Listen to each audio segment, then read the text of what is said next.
नहा सब सुन रहल छी कैटोला से डिक्के रिकॉर्डिंग स्टूडियो के शानदार प्रस्तुति।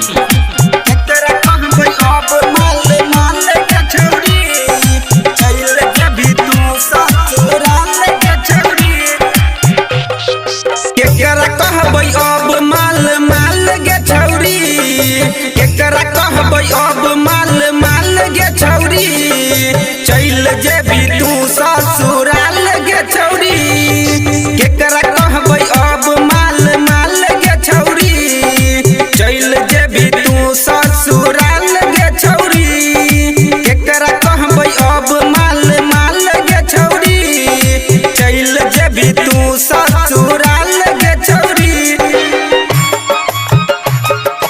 चल जेबी तू ससुराल गे छौरी। हाँ छोड़ के हमारा चल जेबही के लियो कवन कसूर गे। जान से ज्यादा चाहै छियौ तैयो जाइ छै दूर गे। छोड़ के हमारा चल जेबही के लियो कवन कसूर गे। जान से ज्यादा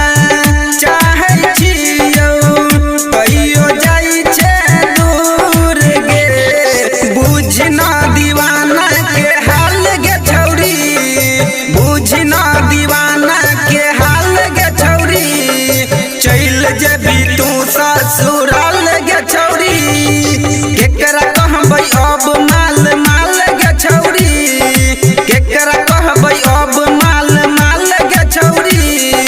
चल जेबी तू ससुराल गे छौरी, केकरा कहबै अब माल माल गे छौरी। चल जेबी तू ससुराल गे छौरी। हाँ तोरा से प्यार कके छौरिया जिंदगी भेलै बेकार गे। हमरा तू त भूल जेबही मिलते भतार गे। तोरा से प्यार कके छौरिया जिंदगी भेलै बेकार गे। हमरा तू त भूल जेबही मिलते भतार गे। कानत कानत आँख भेलै लाल गे छौरी, कानत कानत आँख भेलै लाल गे छौरी।